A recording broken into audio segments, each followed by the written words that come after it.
perfect self-expression, or the divine design.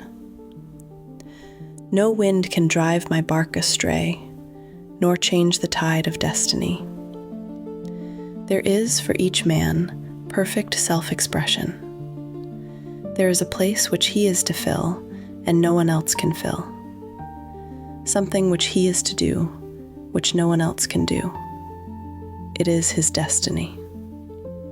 This achievement is held, a perfect idea in divine mind, awaiting man's recognition. As the imaging faculty is the creative faculty, it is necessary for man to see the idea before it can manifest. So man's highest demand is for the divine design of his life. He may not have the faintest conception of what it is, for there is, possibly, some marvelous talent hidden deep within him. His demand should be, Infinite Spirit, open the way for the divine design of my life to manifest. Let the genius within me now be released. Let me see clearly the perfect plan. The perfect plan includes health, wealth, love, and perfect self-expression. This is the square of life, which brings perfect happiness. When one has made this demand, he may find great changes taking place in his life. For nearly every man has wandered far from the divine design. I know, in one woman's case, it was as though a cyclone had struck her affairs. But readjustments came quickly, and new and wonderful conditions took the place of old ones. Perfect self-expression will never be labor, but of such absorbing interest that it will seem almost like play. The student knows also, as man comes into the world financed by God, the supply needed for his perfect self-expression will be at hand. Many a genius has struggled for years with the problem of supply, when his spoken word and faith would have released quickly the necessary funds. For example, after the class one day, a man came to me and handed me a cent. He said, "I have just 7 cents in the world, and I'm going to give you 1, for I have faith in the power of your spoken word. I want you to speak the word for my perfect self-expression and prosperity." I spoke the word and did not see him again until a year later. He came in one day, successful and happy, with a roll of yellow bills in his pocket. He said, "Immediately after you spoke the word, I had a position offered me in a distant city, and am now demonstrating health, happiness, and supply." A woman's perfect self-expression may be in becoming a perfect wife, a perfect mother, a perfect homemaker, and not necessarily in having a public career. Demand definite leads, and the way will be made easy and successful. One should not visualize or force a mental picture. When he demands the divine design to come into his conscious mind, he will receive flashes of inspiration and begin to see himself making some great accomplishment. This is the picture or idea he must hold without wavering. The thing man seeks is seeking him. The telephone was seeking Bell. Parents should never force careers and professions upon their children. With a knowledge of spiritual truth, the divine plan could be spoken for, early in childhood or prenatally. A prenatal treatment should be, let the God in this child have perfect expression. Let the divine design of his mind, body, and affairs be made manifest throughout his life, throughout eternity. God's will be done, not man's. God's pattern, not man's pattern, is the command we find running through all the scriptures, and the Bible is a book dealing with the science of the mind. It is a book telling man how to release his soul, or subconscious mind, from bondage. The battles described are pictures of man waging war against mortal thoughts. A man's foes shall be they of his own household. Every man is Jehoshaphat, and every man is David, who slays Goliath, mortal thinking, with the little white stone, faith. So man must be careful that he is not the wicked and slothful servant who buried his talent. There is a terrible penalty to be paid for not using one's ability. Often, fear stands between man and his perfect self-expression. Stage fright has hampered many a genius. This may be overcome by the spoken word or treatment. The individual then loses all self-consciousness and feels simply that he is a channel for infinite intelligence to express itself through. He is under direct inspiration, fearless and confident, for he feels that it is the Father within him who does the work. A young boy came often to my class with his mother. He asked me to speak the word for his coming examinations at school. I told him to make the statement, "I am one with infinite intelligence. I know everything I should know on this subject." He had an excellent knowledge of history, but was not sure of his arithmetic. I saw him afterwards, and he said, "I spoke the word for my arithmetic and passed with the highest honors, but thought I could depend on myself for history and got a very poor mark." Man often receives a setback when he is too sure of himself, which means he is trusting to his personality and not the Father within. Another one of my students gave me an example of this. She took an extended trip abroad one summer, visiting many countries where she was ignorant of the languages. She was calling for guidance and protection every minute, and her affairs went smoothly and miraculously. Her luggage was never delayed nor lost. Accommodations were always ready for her at the best hotels, and she had perfect service wherever she went. She returned to New York. Knowing the language, she felt God was no longer necessary, so looked after her affairs in an ordinary manner. Everything went wrong, her trunks delayed, amid inharmony and confusion. The student must form the habit of practicing the presence of God every minute. In all thy ways acknowledge him. Nothing is too small or too great. Sometimes an insignificant incident may be the turning point in a man's life. Robert Fulton, watching some boiling water simmering in a tea kettle, saw a steamboat. I have seen a student, often, keep back his demonstration through resistance or pointing the way. He pins his faith to one channel only and dictates just the way he desires the manifestation to come, which brings things to a standstill.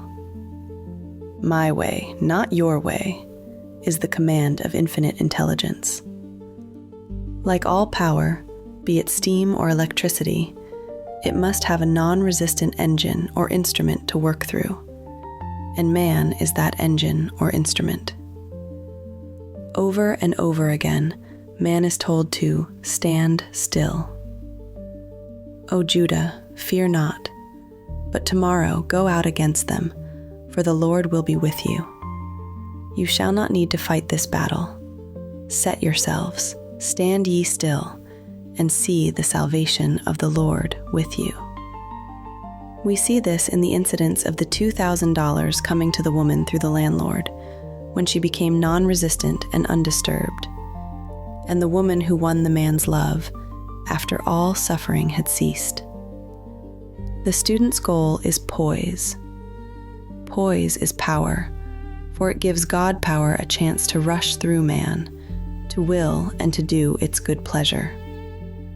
Poised, he thinks clearly and makes right decisions quickly. He never misses a trick. Anger blurs the visions, poisons the blood, is the root of many diseases, and causes wrong decision leading to failure. It has been named one of the worst sins, as its reaction is so harmful. The student learns that in metaphysics, sin has a much broader meaning than in the old teaching. Whatsoever is not of faith is sin.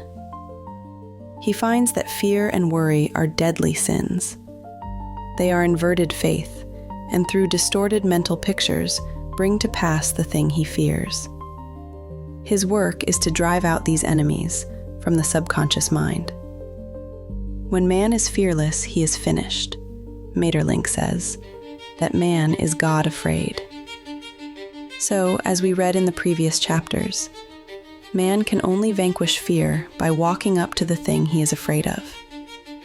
When Jehoshaphat and his army prepared to meet the enemy, singing, "Praise the Lord, for his mercy endureth forever," they found their enemies had destroyed each other, and there was nothing to fight. For example, a woman asked a friend to deliver a message to another friend. The woman feared to give the message, as the reasoning mind said, "Don't get mixed up in this affair. Don't give that message." She was troubled in spirit, for she had given her promise. At last, she determined to walk up to the lion and call on the law of divine protection. She met the friend to whom she was to deliver the message. She opened her mouth to speak it when her friend said, "So-and-so has left town." This made it unnecessary to give the message, as the situation depended upon the person being in town. As she was willing to do it, she was not obliged to. As she did not fear, the situation vanished. The student often delays his demonstration through a belief in incompletion. He should make this statement: "In divine mind, there is only completion. Therefore, my demonstration is completed. My perfect work, my perfect home, my perfect health. Whatever he demands are perfect ideas registered in divine mind and must manifest, under grace, in a perfect way. He gives thanks he has already received on the invisible and makes active preparation for receiving on the visible." One of my students was in need of a financial demonstration. She came to me and asked why it was not completed. I replied, "Perhaps you are in the habit of leaving things unfinished, and the subconscious has gotten into the habit of not completing. As the without, so the within." She said, "You are right. I often begin things and never finish them. I'll go home and finish something I commenced weeks ago, and I know it will be symbolic of my demonstration." So she sewed assiduously, and the article was soon completed. Shortly after, the money came in a most curious manner. Her husband was paid his salary twice that month. He told the people of their mistake, and they sent word to keep it. When man asks, believing, he must receive, for God creates his own channels. I have been sometimes asked, suppose one has several talents. How is he to know which one to choose? Demand to be shown definitely. Say, "Infinite Spirit, give me a definite lead. Reveal to me my perfect self-expression. Show me which talent I am to make use of now." I have known people to suddenly enter a new line of work and be fully equipped with little or no training. So make the statement, "I am fully equipped for the divine plan of my life," and be fearless in grasping opportunities. Some people are cheerful givers, but bad receivers. They refuse gifts through pride or some negative reason, thereby blocking their channels, and invariably find themselves eventually with little or nothing. For example, a woman who had given away a great deal of money had a gift offered her of several $1,000s. She refused to take it, saying she did not need it. Shortly after that, her finances were tied up, and she found herself in debt for that amount. Man should receive gracefully the bread returning to him upon the water. Freely ye have given, freely ye shall receive. There is always the perfect balance of giving and receiving. And though man should give without thinking of returns, he violates law if he does not accept the returns which come to him. For all gifts are from God, man being merely the channel. A thought of lack should never be held over the giver. For example, when the man gave me the 1 cent, I did not say, "Poor man, he cannot afford to give me that."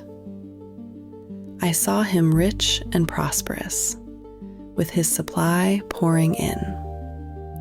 It was this thought which brought it. If one has been a bad receiver, he must become a good one, and take even a postage stamp if it is given him, and open up his channels for receiving. The Lord loveth a cheerful receiver, as well as a cheerful giver. I have often been asked why one man is born rich and healthy, and another poor and sick. Where there is an effect, there is always a cause. There is no such thing as chance. This question is answered through the law of reincarnation. Man goes through many births and deaths until he knows the truth which sets him free. He is drawn back to the earth plane through unsatisfied desire to pay his karmic debts or to fulfill his destiny. The man born rich and healthy has had pictures in his subconscious mind, in his past life, of health and riches, and the poor and sick man of disease and poverty. Man manifests on any plane the sum total of his subconscious beliefs. However, birth and death are man-made laws, for the wages of sin is death. The Adamic fall in consciousness through the belief in 2 powers. The real man, spiritual man, is birthless and deathless. He never was born and has never died. As he was in the beginning, he is now and ever shall be. So through the truth, man is set free from the law of karma, sin, and death, and manifests the man made in his image and likeness. Man's freedom comes through fulfilling his destiny, bringing into manifestation the divine design of his life.